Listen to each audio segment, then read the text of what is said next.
வங்கக்கடலில் உருவான ஆழ்ந்த காற்றழுத்த தாழ்வு பகுதி வலுவிழக்கும் என சென்னை வானிலை ஆய்வு மையம் தெரிவித்துள்ளது.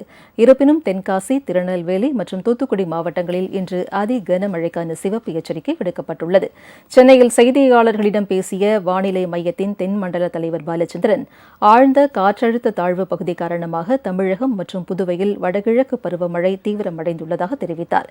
4 இடங்களில் மிக கனமழையும் 72 இடங்களில் கனமழையும் பெய்திருப்பதாக அவர் கூறினார்.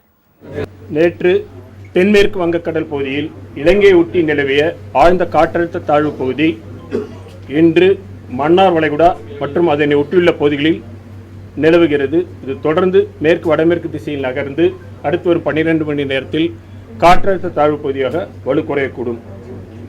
இதன் காரணமாக கடந்த 24 மணி நேரத்தில் தமிழக, புதுவை, காரைக்கால் பகுதிகளில் வடகிழக்கு பருவமழை மிக தீவிரமாக உள்ளது. கடலோர மாவட்டங்களில் பெரும்பாலான இடங்களிலும், உள் மாவட்டங்களில் அநேக இடங்களிலும் மழை பெய்துள்ளது.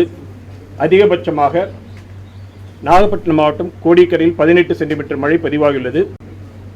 4 இடங்களில் மிக கனமழையும் 72 இடங்களில் கனமழையும் பதிவாகியுள்ளது. அடுத்து வரும் 2 தினங்களுக்கு தமிழகம், புதுவை, காரைக்கால் பகுதிகளில் அநேக இடங்களில் மிதமான மழை பெய்யக்கூடும். கனமழை எச்சரிக்கை பொறுத்தவரையில் அடுத்து வரும் 24 மணி நேரத்திற்கு கடலோர மாவட்டங்கள், வடகடலோர மாவட்டம் மற்றும் தென் கடலோர மாவட்டங்களில் ஓரிரு இடங்களில் கன முதல் மிக கனமழையும், நெல்லை, தூத்துக்குடி, தென்காசி ஆகிய மாவட்டங்களில் ஓரிரு இடங்களில் அதி கனமழைக்கும் வாய்ப்புள்ளது.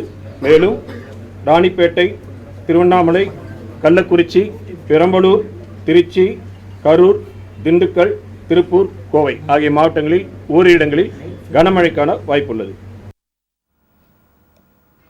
சென்னை, திருவள்ளூர், காஞ்சிபுரம், செங்கல்பட்டு, கடலூர், விழுப்புரம், மயிலாடுதுறை, நாகை, தஞ்சை, திருவாரூர், புதுக்கோட்டை, சிவகங்கை, ராமநாதபுரம், மதுரை, தேனி, விருதுநகர், கன்னியாகுமரி ஆகிய 17 மாவட்டங்களில் கன முதல் மிக கனமழை பெய்யும் என்றும் பாலச்சந்திரன் தெரிவித்துள்ளார்.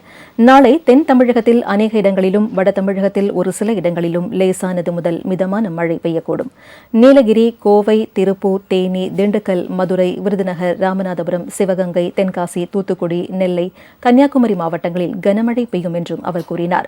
வரும் 14 மற்றும் 15ஆம் தேதிகளில் மிதமான மழையை பெய்யும் என்றும், அதன் பிறகு 16, 17 மற்றும் 18ஆம் தேதிகளில் மீண்டும் கன முதல் மிக கனமழை பெய்யும் என்றும் பாலச்சந்திரன் கூறியுள்ளார்.